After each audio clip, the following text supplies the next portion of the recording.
Hey, what's up, guys? This is Justin from Planet Unity, and today we're going to be discussing about the Nintendo Switch. Oh, the glorious Nintendo Switch and its mockery of innovation. No, joking, of course, but it is the king of innovation, as we say.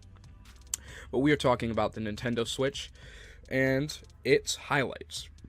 For today, anyways. So let's talk about, firstly, the $20 membership for the year for the Nintendo Switch. Personally, I think it's unnecessary. Even though it's $20, I think it's unnecessary based on how Nintendo had a history of making online access free. But you can't count out that if they do this deal, and it's already going to go through anyways, that maybe we can get something in return, like free games. Like on Xbox Live, you get those free gold games, or the Sony PlayStation Store, you can also get free games each month. So I'm hoping they turn it into one of those. And besides, guys, $20 a year is freaking absolutely cheap a year, and that is so much cheaper than a fucking World of Warcraft subscription. It's cheaper than an Xbox subscription, Xbox Live I should say, Sony PlayStation subscription. It's cheaper than a Final Fantasy 14 subscription, or was it 15?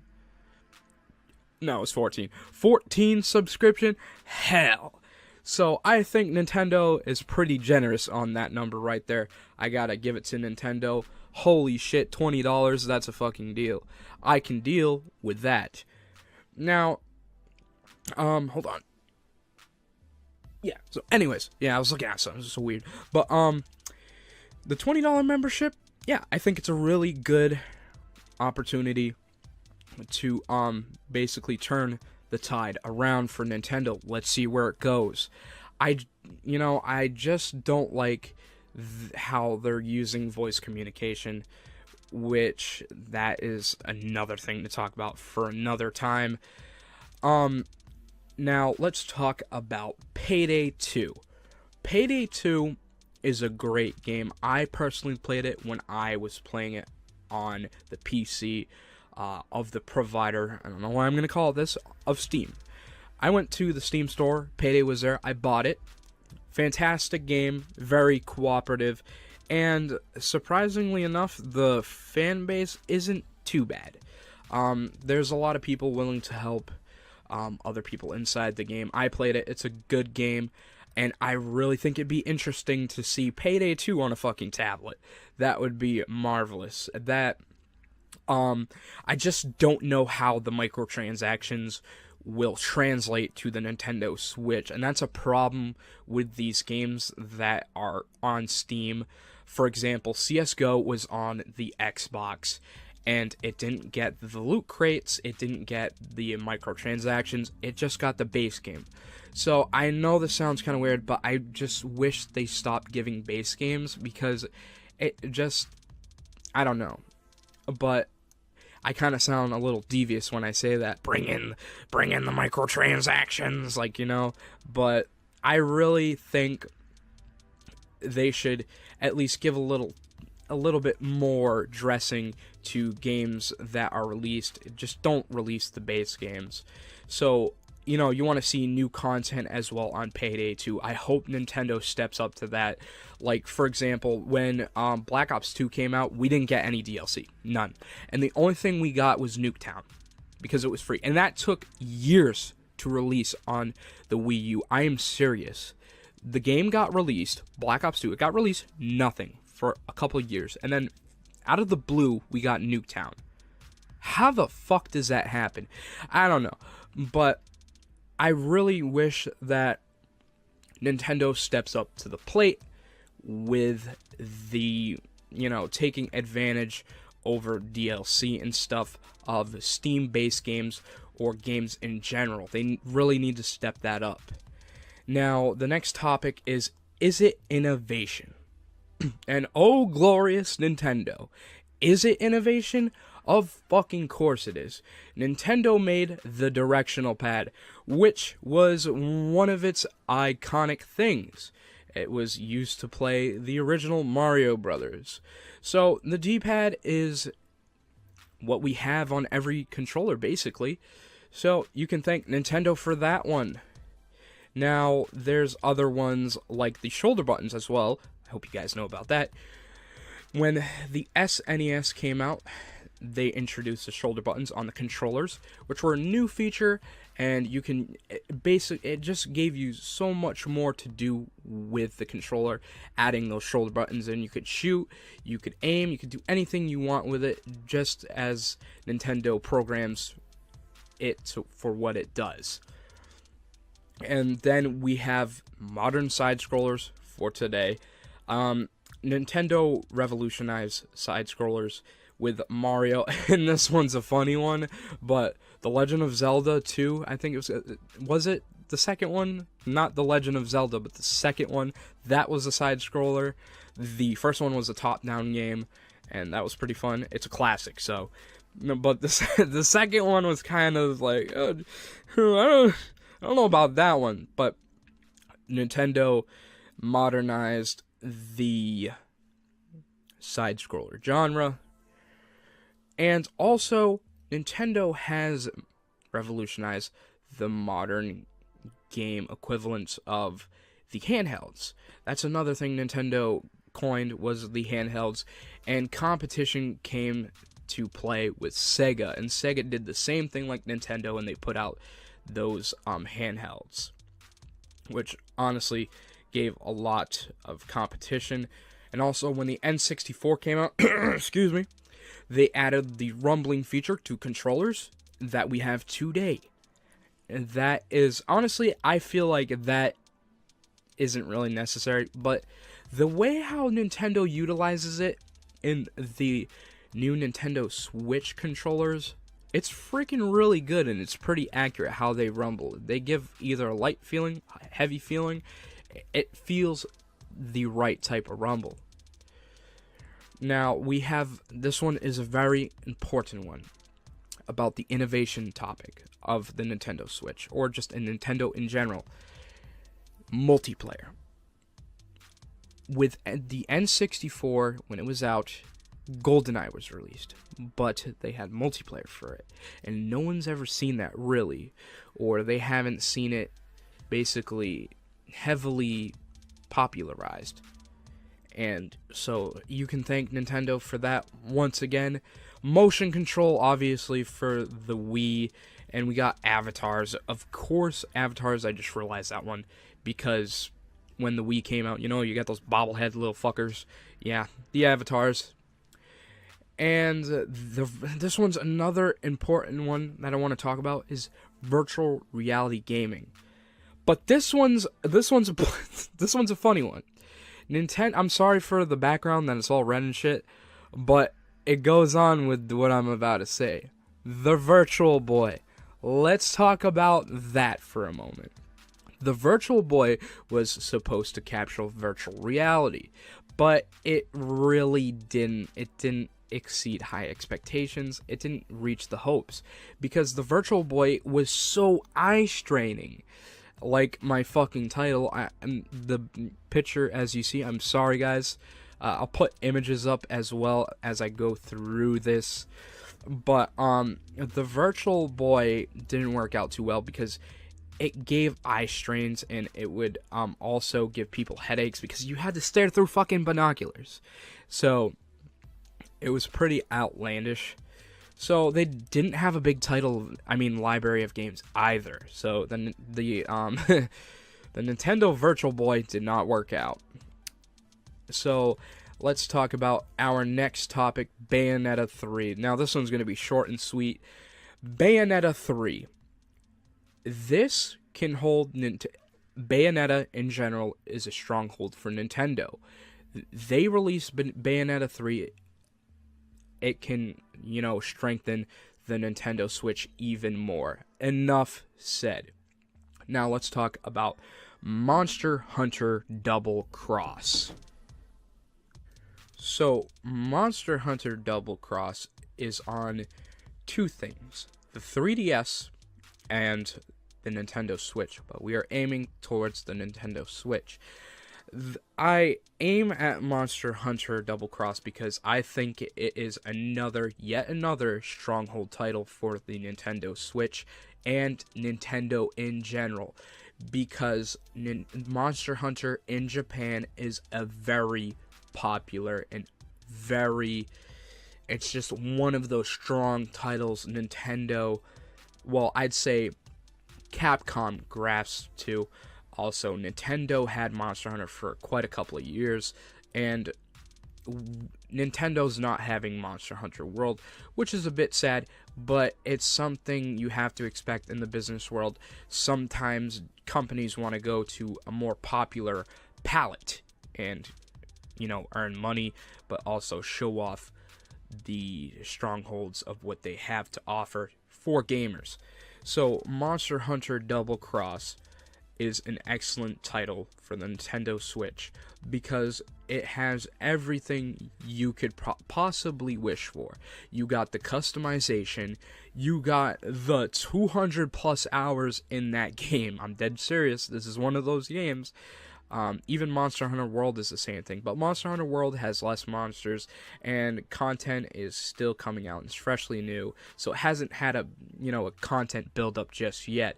But Monster Hunter Double Cross, holy shit, there is so much to do in that game, and plus they added G rank to Monster Hunter Double Cross. If you guys don't know what G rank is, it's basically a harder version of a difficulty. So it puts more emphasis on the monsters, and they make them a lot harder. I mean, harder. And they basically, but there's rewards at the end if you do kill them. You can get materials and make weapons and gear out of them. So Monster Hunter Double Cross is one of those titles you can't mess around with because it is a good title. Now let's talk about Runner 3. Now, the Runner 3, I like this one because I personally played the Runner franchise, and it's really addicting. It is so addicting, and all you do is run, you duck, and you do all kinds of fancy stuff, but it's one of those games that are like those endless games that you just keep going and going and going and going until, you reach the end of the course. I know that was kind of that's kind of lame how I put it. But the Runner 3, I can't wait until that comes out. I'm not sure if it will be released for retail price of $60. I actually doubt that. I really do, because the previous games were listed much cheaper than that. And the Runner franchise always has they always put in Easter eggs in there, so that's really cool. Like, for example, the Runner, I think it was the Runner 2 that had the Slender Man Easter egg. I thought that was a really cool feature that they had, and it really added to the scary effect to the game. I'm not saying Runner in general is a scary game, but it's a really awesome thriller game, but it just really threw it out there with that Slender Man thing. Now, let's talk about the region-free stuff. What I mean by that is, like, how you can make a Japanese account and you can go through the Japanese eShop, and it's not region locked. Nintendo, thank God they did that on the Switch. Thank God, because oh my God, this was a pain in the ass. When Nintendo, let's talk about the 3DS, for example. The 3DS is region locked, so what you had to do was you had to buy a new 3DS that was manufactured in Japan, and it was a Japan 3DS. So, and I like Monster Hunter, and so Monster Hunter would come first to Japan, and sometimes they wouldn't release it, and it took months or almost years for the games to release to the West, the US, So I couldn't really do anything. I couldn't just get the Japanese copy of the game and play it on my United States 3DS. And it bugged me for so long. So I'm so glad the Nintendo Switch has finally Nintendo in general has finally came to their senses. And just business-wise, this is a great tactic. You can make more money off of this.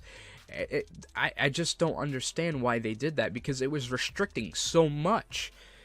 And, finally they came to their senses, like, oh, and plus you get all these neat titles, including Monster Hunter Double Cross, of course, and some other neat titles as well, that I'll probably throw up some pictures as well through this discussion. Okay, and let's talk about this. Nintendo has recently put out a thing. I know it vaguely, but you're now able to put reviews on, like, gaming sites, I guess, from the Nintendo Switch. It's something like that. But what I can get at is that this can bring the community closer. Cooperation, more or less. You can basically acknowledge the developers and tell them, basically how the game is and do I like it, yes or no, basic stuff. Or you could go into detail and tell them about the graphics, the performance, and all that good stuff. So I just wanted to, touch base on that thing. I think that's a really cool feature Nintendo is utilizing with that. More consoles need to be doing that, like Sony and Xbox. So I think that's a really cool feature that they're doing now.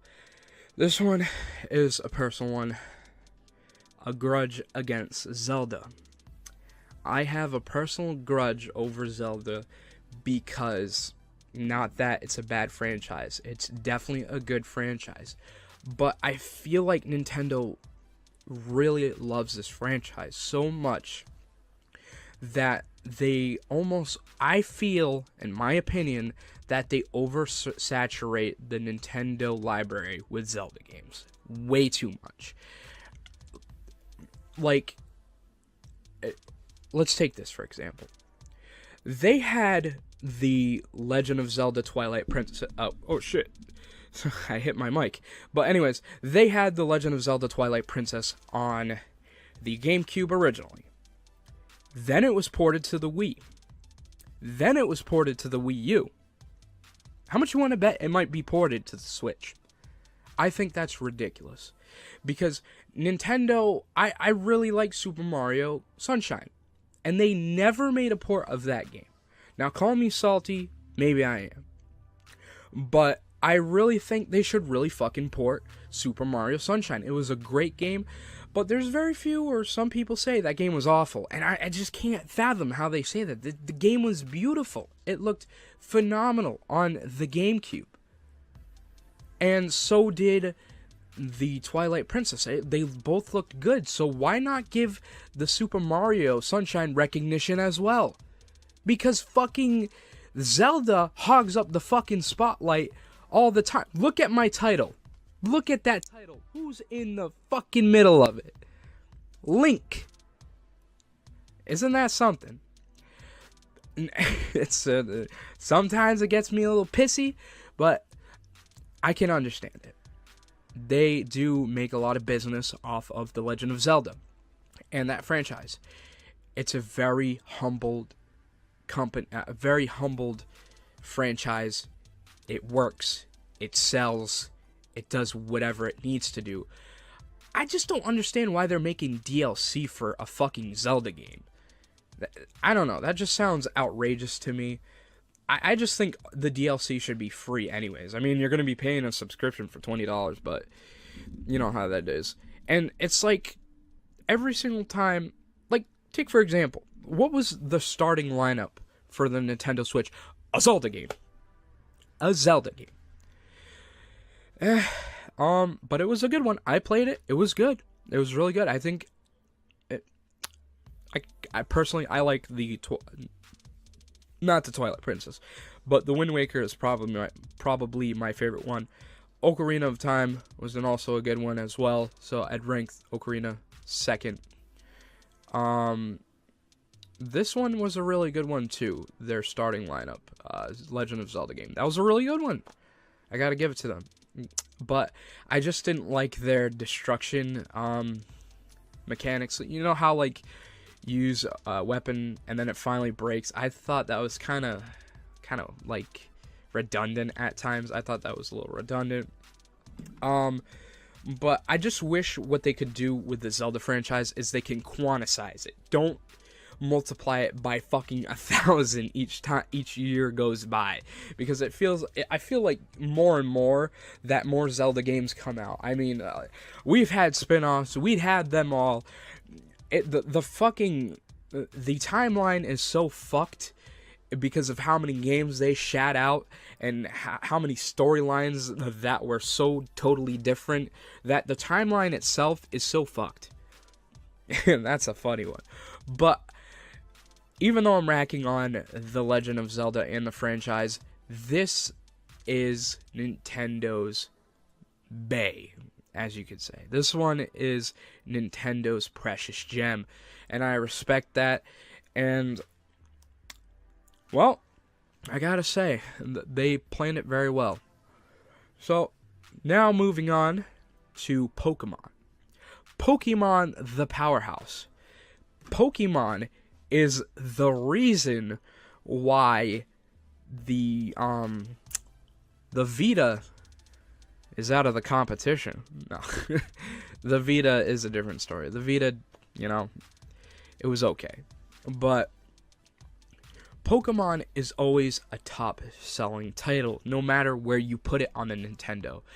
And I feel like Pokemon is like the nuclear weapon. It can be used to threaten anything. But the thing is, the way how they manage it is that Pokemon's usually on the handhelds. And if it was against the Vita and the 3DS, the 3DS would win all day in profit. Because Pokemon, it's a fucking seller. It's like a hotcake. You make profit off of Pokemon. Everyone loves Pokemon. Any range of age. It's just colorful, ecstatic. It's just so much to do in it. I mean, like, if I beat a game, you know what I do? I go hunt those shiny motherfucking Pokemon. That's right. I don't waste any time on that. Because I usually just do, one of those. Like an hour later, I finally get that shiny because I was, doing that procedure, walking back and forth on the grass, walking back and forth. Yeah, I did all of that. But I also did the battles, which the battles are fun. Pokken Tournament, I haven't played it, but I really want to. That's one title I haven't touched. I played the demo. I really liked it. I was like, goddamn, Pokken Tournament. I was like, holy shit. Now, their lineup of characters were odd, but they were exceptional. Definitely exceptional. But, there were some main ones like Charizard. Obviously, you're going to have Charizard because he's a popular monster. Pokemon, idiot. Pokemon. Don't say monster. But Pokemon, I heard it's going to the Switch, and it actually is pretty recently. It's coming on soon. And I think that is a big step up. A lot of people say, Pokemon needs to come on the Switch, and I fully agree with those people, because if you want some spark in the Switch, you put a Pikachu in it. That's all I need to say about that. Okay, let's talk about Dark Souls and Skyrim. Now, Dark Souls seems like a good transition on the Nintendo Switch, and so does Skyrim. But don't you think it's a little too late to port such old games on the Switch? And I could defend this and say, no, definitely not. It doesn't matter. The Switch has potential either way. And seeing these old games is basically seeing a new experience on a new thing. So you can't really single that out. So because I'd love to see the performance of Dark Souls and Skyrim on the Switch. I want to see how it looks visually.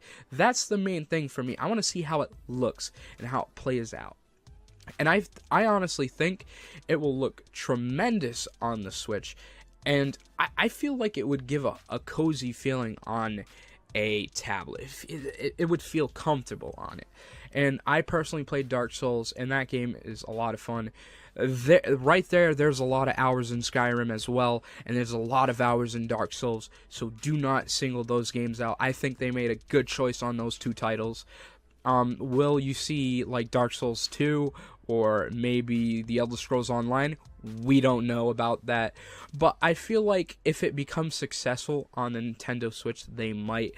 But we've seen things like this before with Nintendo, where they would take a fucking main title like Call of Duty Black Ops 2 on the Wii U, and they never like got another title after of the Call of Duty series, because they made like a 1-year deal of just one game. I just wish Nintendo would, you know, be more blunt about this and be like, hey, we need games, we need them now. Not in an asshole way like I'm saying it, but like, you know what I'm trying to say? Like, we need top games on this thing, and we have to be consistent in order for this Nintendo Switch to work. And I think that Dark Souls, Skyrim, Payday 2 will at least solidify this whole mainstream thing.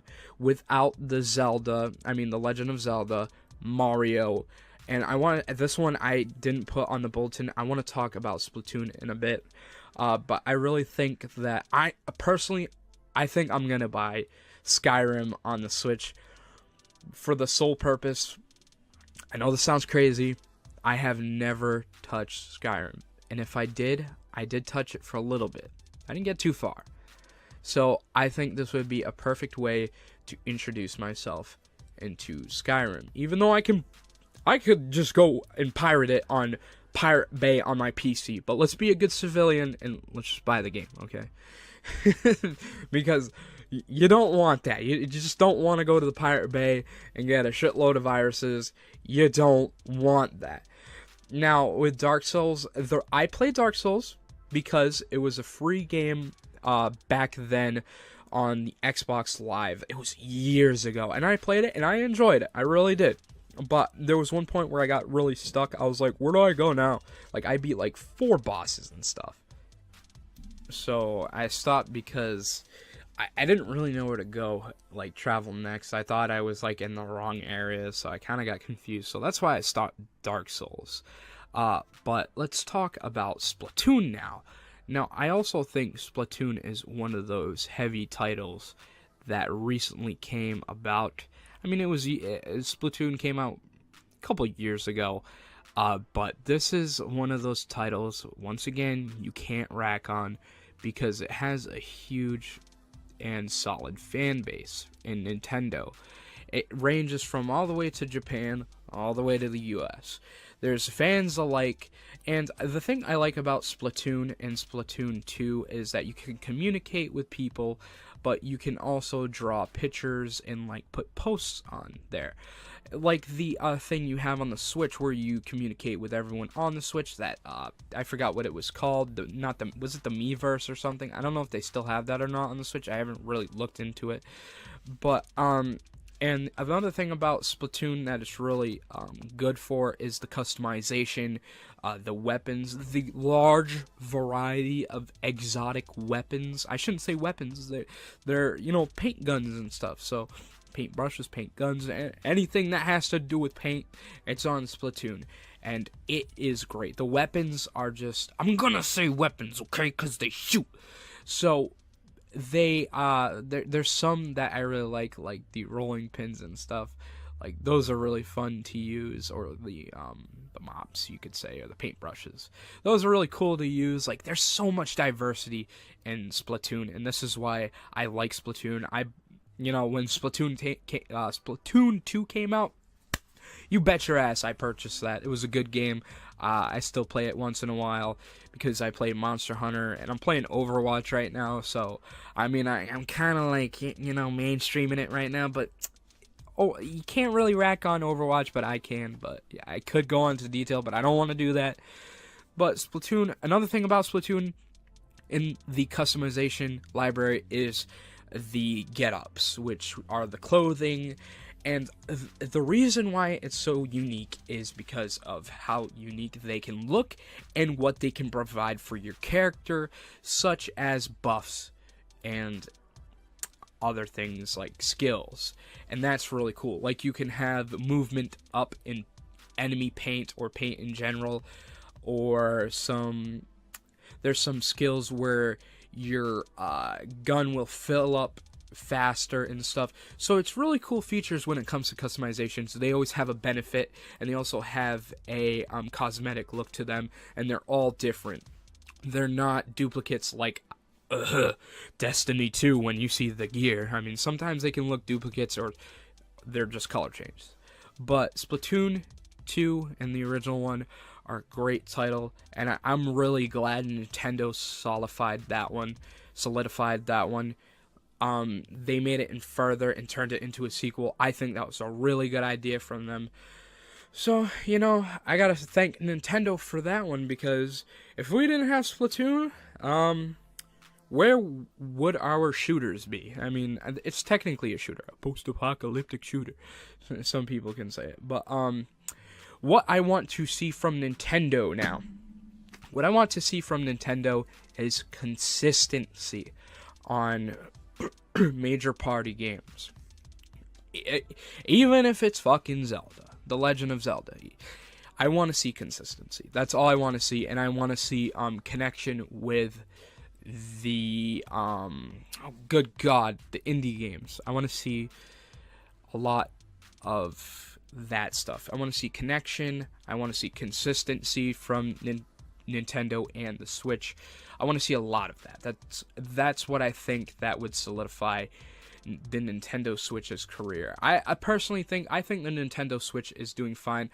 Let me tell you a story. This is going a little sidetracked, but it's still staying on the topic of the Nintendo Switch. When I got the Nintendo Switch, the screen was it can scratch easily, so you gotta watch out for that. And I got a little scratch in there, and it just like, I don't know what happened. I didn't drop it at all, but it was just there, and it stood there until I still play it till this day. It's still there.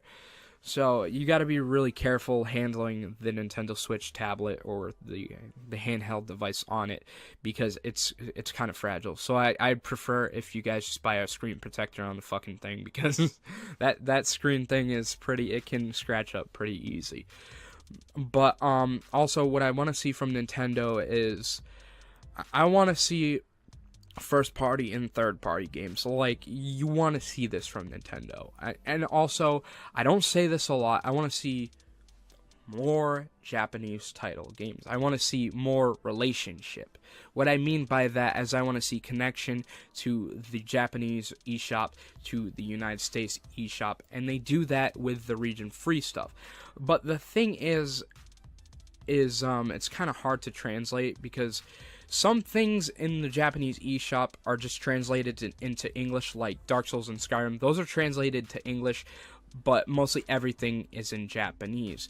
So that makes me question, why don't we have any of the Japanese games on the US eShop, or, you know, the Australia eShop? Why don't we have the Japanese title just on there? And I think that they need to work on the eShop and just make it into one big eShop. And what you can do is just look up regional games and stuff. I think that would be amazing, instead of me just making two accounts separate, because I have one for Japan, one for the US, which I live in and occupy. So I really want to see them just to, you know, mash it up into one, so it just saves you a lot of time. I'd like to see games like Overwatch on there, something to basically put a stake into the vampire per se, just to make sure Nintendo is real. This is real. Like, if you put a game like Overwatch, or maybe a Call of Duty title, hell, but if you put it on there, I think that would turn heads a bit. I really think it would. So that's what I want to see from the Nintendo Switch. So anyways, I'm going to wrap this up with a quick story of how I got the Nintendo Switch. This is actually off topic as well, on how I got the Switch. So how I got it was, I went to my local GameStop, because I had the money at the time, and I went to my local GameStop and I asked them, could I make a pre-order for the Nintendo Switch? And sure enough, they were out. They were sold. And at the time, I had no idea that the Nintendo Switch was sold out. That was just fucking rare. I was like, a Nintendo console being sold out? So the lady I knew actually from school as well, she worked there. She told me that if I could come to the midnight release because I get a better chance of getting the console because there would be limited stock there. And so I was like, oh, sure. And I personally, at first, I was like, I'm not going. And then eventually I came to the conclusion that this console won't be restocked in months. So I was like, I gotta fucking do it. So I did, and I brought my friend with me, and we stood out there, and it was freezing cold. The wind was blazing, and it was pretty bad. So what we did was we stood there at the GameStop until 9 o'clock, where the manager came out. He was a very friendly guy, and he's like, you know what, you guys can come in early because of the conditions of the weather. It was really fucking bad, honestly. So we went in, and one of the people that was in line, there was 11 people in line, and I was one of them. Well, one of the people was one of my substitute teachers at the high school, and he provided us with a pizza. He bought us pizza, which I thought that was really nice, and we thanked him for it. And then finally 12 o'clock came. I mean, during the time we were talking about the games and stuff like usual and looking around, and the manager made a good business decision, and he left the store open, and people were coming into the GameStop and still buying stuff, which I was like, holy shit, why don't they just do this? Like, I don't know, sometimes GameStop makes retarded moves, but and the time finally came, and I got my console, and I got my game, and I was the second of the last person that had the limited stock of the Nintendo Switch. I got the neon one, which is the blue and red controllers. So I was pretty lucky on that buy. I didn't need to make a pre-order. I stood out there for a while, but hey, in the end, I came out with the Nintendo Switch. So let's wrap this up. Anyways, thank you guys for watching this discussion on Planet Unity, and my name is Justin Pepin, and I will see you guys later. Peace.